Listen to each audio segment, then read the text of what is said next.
Universidad César Vallejo, solo para los que quieren salir adelante.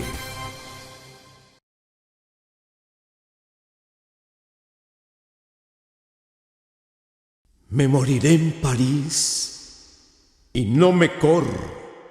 Tal vez un jueves, como es hoy de otoño.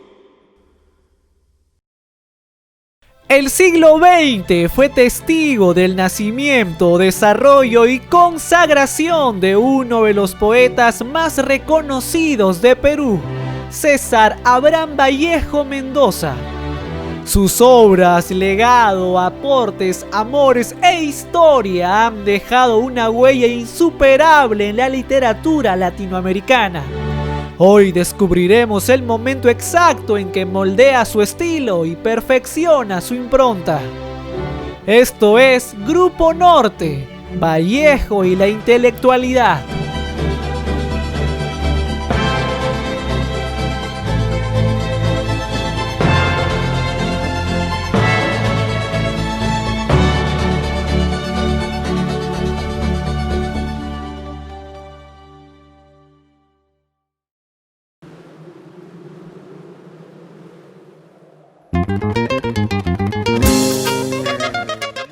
El 16 de marzo de 1892 nació Vallejo en la ciudad andina de Santiago de Chuco del norte del Perú. Fue el menor de los 11 hijos de Francisca Paula Vallejo y María de los Santos Mendoza. Fue criado en el seno de una familia mestiza con una gran devoción cristiana. En 1913 ingresó a estudiar letras en la Universidad Nacional de la Libertad.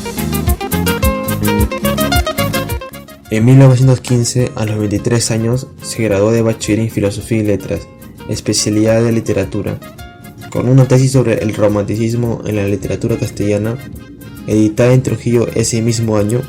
Era entonces un joven estudiante pobre, que escribía versos, usaba la clásica melena bohemia y dudaba mucho entre dedicarse de lleno a la literatura o asegurar su futuro económico con una carrera liberal.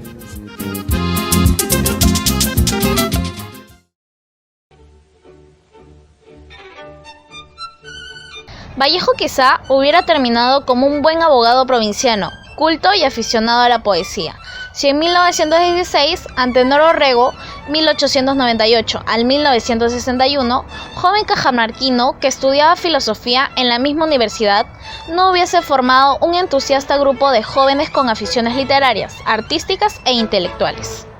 El grupo originalmente se llamó Los Bohemios de Trujillo, pero la crítica terminó bautizándolo como Grupo Norte, por el diario El Norte, en el cual Orrego habría de desarrollar una fructífera labor de promoción cultural.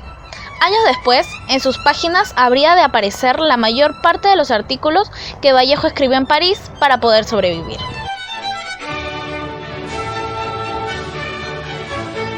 Sus miembros más destacados fueron el propio Orrego, su fundador y mentor, César Vallejo, como entonces firmaba, su amigo José Eulogio Garrido, Óscar Imaña, 1901 al 1965, Alcides Espelucín, 1897 al 1979, autor del poemario El libro de la nave dorada, editado en Lima en 1926, Juan José Lora, 1903 al 1961, que publicó su libro Lidia en Trujillo en 1929, Nicanor de la Fuente, 1904 al 1980, Francisco Sandoval, 1902 al 1960, autor de las canciones de Maya, editado tardíamente en 1941 en Piura, Luis Valle Goicoechea, 1908 al 1954, autor de las canciones de Rinono y Papa Gil, Lima 1932, una de las primeras obras peruanas de literatura infantil, y los pintores Macedonio de la Torre y Federico Esquerre, y muchos otros más. Casi todos habrían de lograr un prestigio nacional o regional, y la obra de algunos alcanzaría un prestigio internacional, como en el caso de Vallejo, Espelucín, Orrego y Macedonio de la Torre.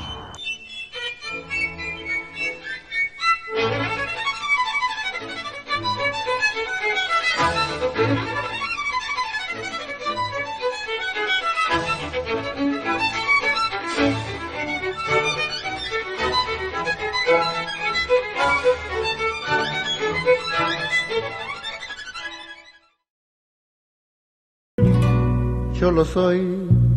Los amigos más cercanos al Cholo Vallejo, como lo llamaban cariñosamente, eran entonces Orrego, Garrido, Espelunce y Maya y el futuro político Víctor Raúl Haya de la Torre.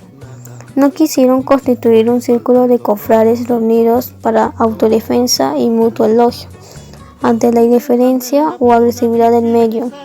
Aunque Trujillo distaba mucho de ser un medio especialmente propicio para su desarrollo y florecimiento, era un grupo de jóvenes provincianos, muchos de ellos de la sierra, pobres o de clase media, inteligentes y apasionados, que querían independizarse de la tutela espiritual de la vieja Lima. Darle al peruano una nueva característica, un nuevo perfil psicológico. Conformaba una generación rebelde que cuestionaba radicalmente las ideas estéticas y políticas vigentes y que dirigía una escrutadora e insobornable mirada, crítica de análisis, simpatía y compromiso sobre la realidad peruana. Desde nuevas perspectivas artísticas y sociales, el gesto regional de los norteños logró inmediato eco en Arequipa y luego en Cusco y Puno, donde los jóvenes estudiantes se agruparon imbuidos de un serio afán de renovación.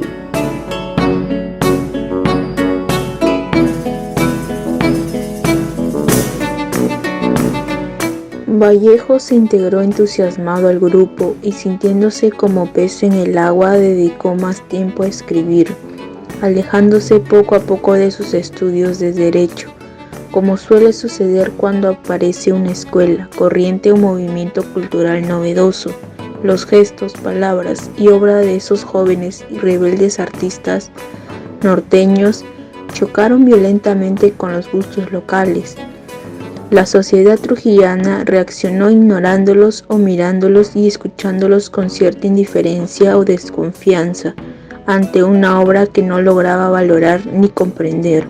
A pesar de ello, las propuestas y trabajos iniciales de los miembros del grupo comenzaron a ser aceptados en los diarios La Industria y El Norte, las revistas locales y aún en las importantes revistas limeñas, Variedades y Mundial.